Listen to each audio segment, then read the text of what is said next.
Hello YouTube, this is a JBL Charge 3 speaker, and today I'm going to be showing you how to fix it.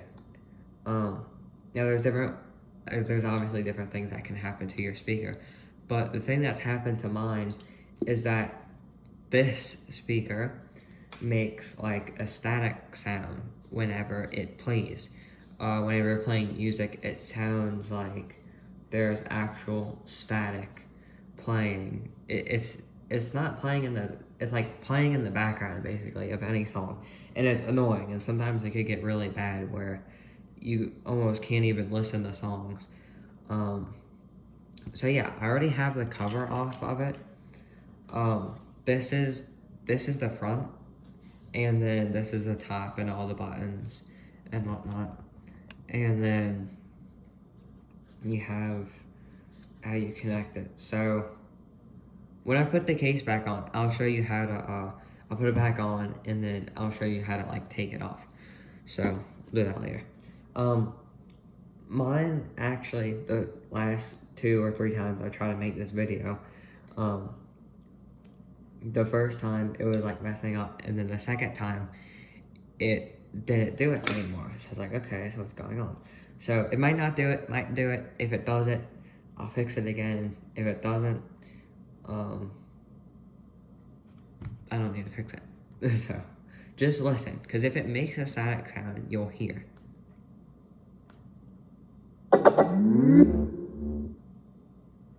So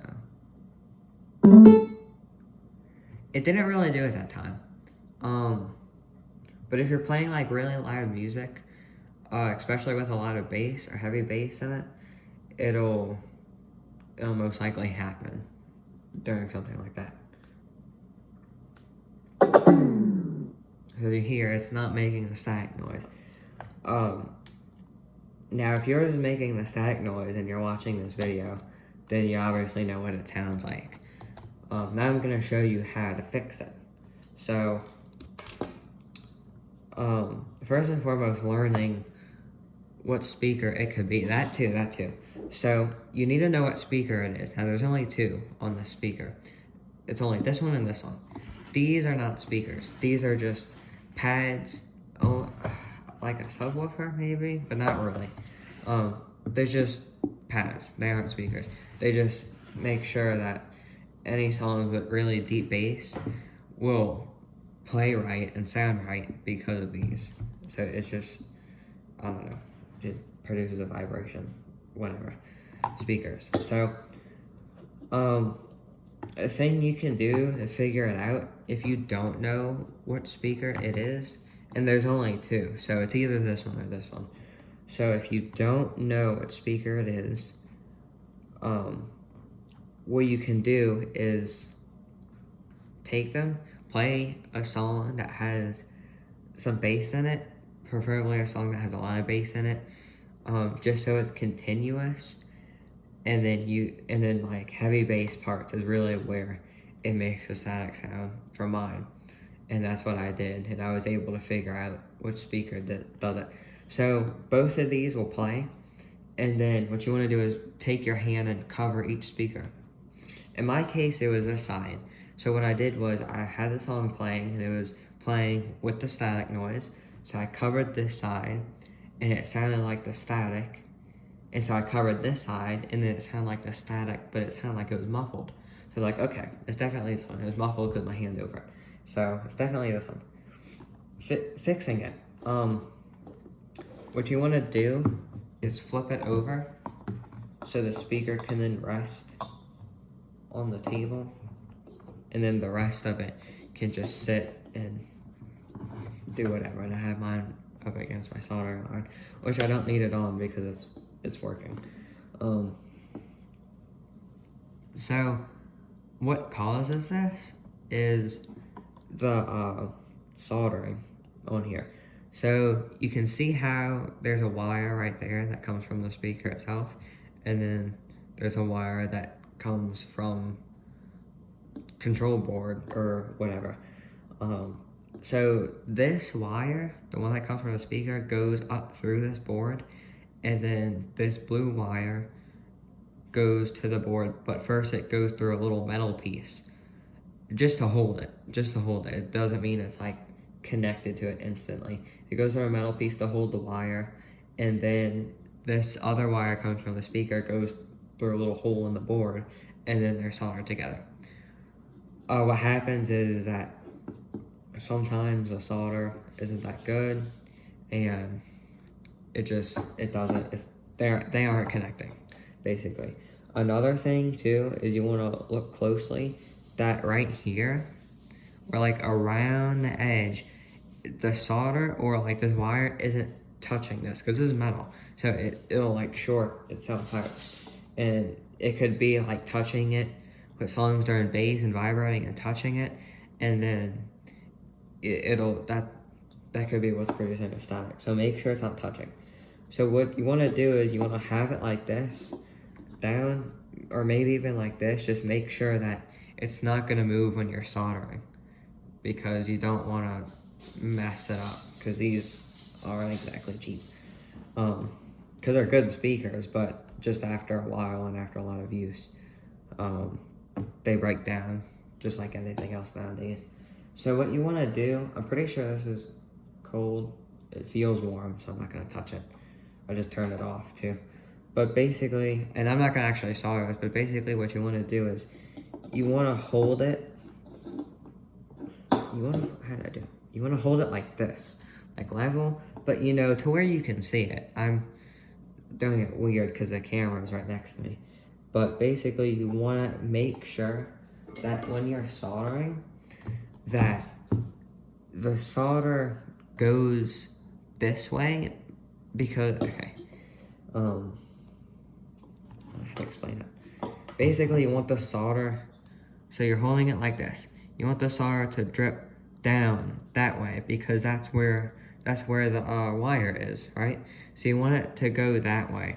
It's kind of hard doing it like this, because if you're doing it like this, it wants to go down and it wants to go into the rest of the speaker, and you don't want that to happen. You don't want solder everywhere.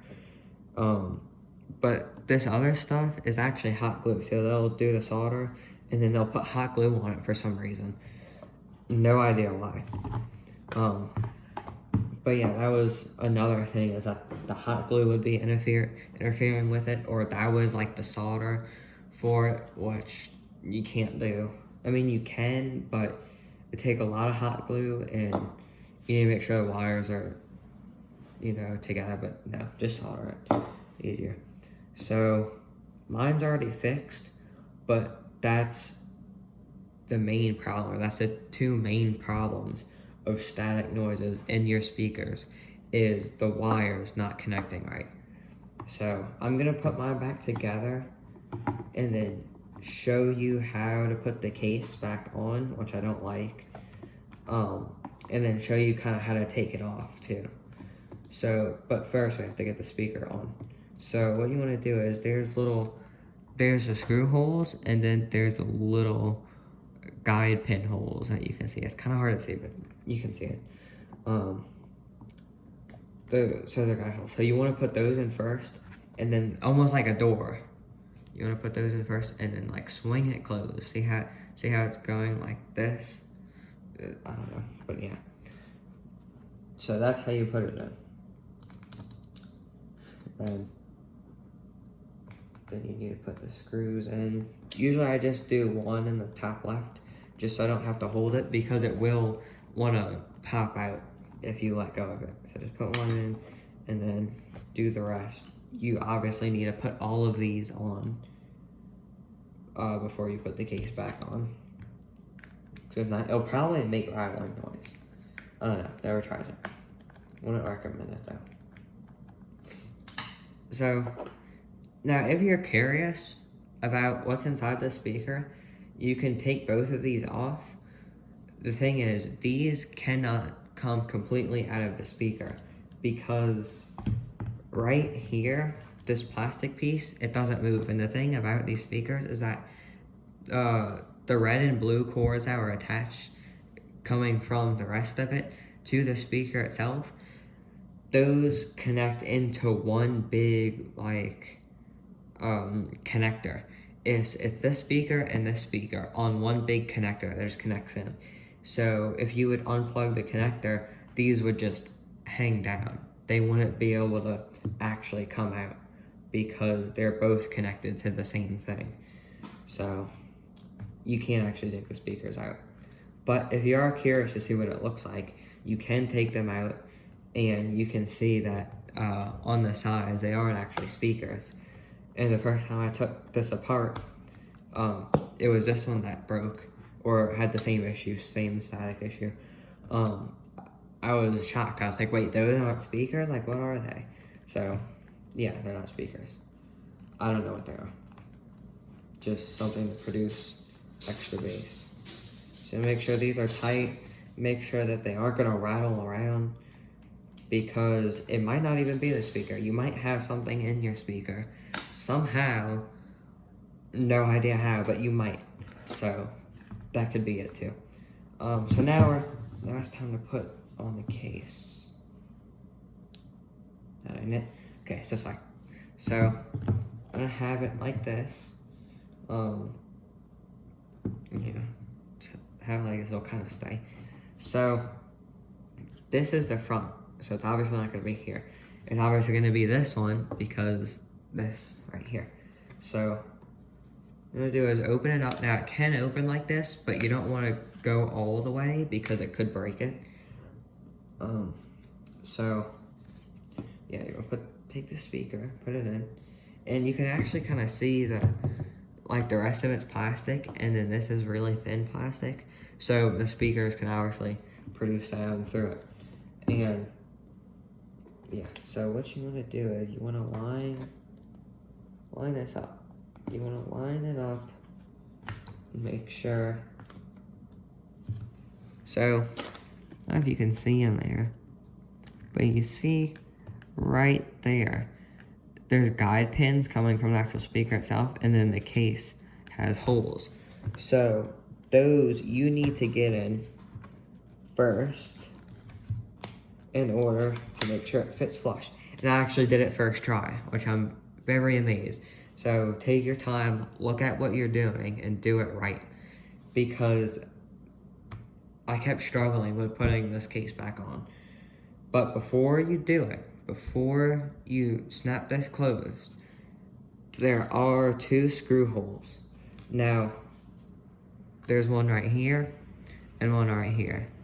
I accidentally broke that one because I didn't know it was connected to this. I thought it was for something else. But it's fine. You really don't need them. As you see, I just did it without these even being screwed down to the rest of the speaker.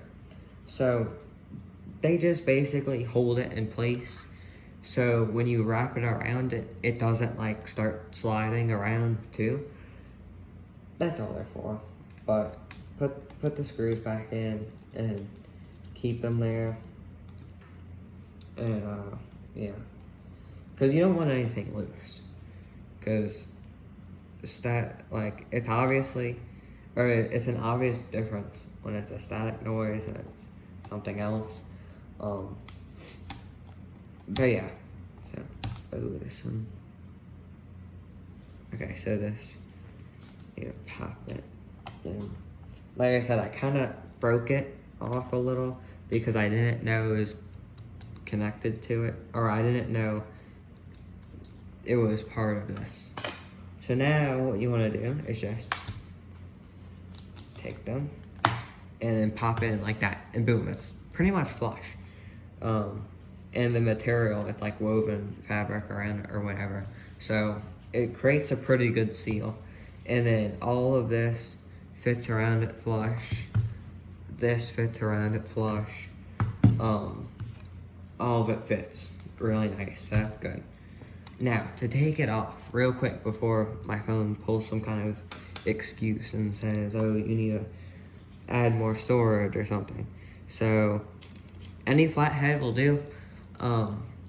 Preferably get a small one, but this will work. So basically all you want to do is just go and lightly pry, just lightly, just until it makes that pop, right?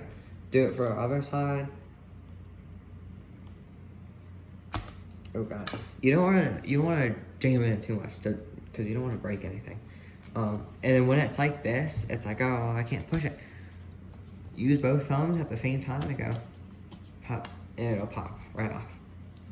So yeah, and as you see, there's really nothing that important, but still, don't jam the screwdriver in. So that's how to fix a JBL Charge 3 speaker. Hopefully it won't start making that static noise again, and I didn't have to actually fix mine a second time. I literally just poked at the solder and it started sounding better. So I'm gonna test out again, make sure it's working. If it's not, I'm gonna make another video or something, and make sure, I'm just gonna make sure that it doesn't make the noise again. So yeah, it's how to fix one of these things instead of replacing them like completely, because they are expensive, but they're good quality speakers. And if you fix them and do it right, they sound great. So you get to have your speaker. Alright, that was my video. See y'all later.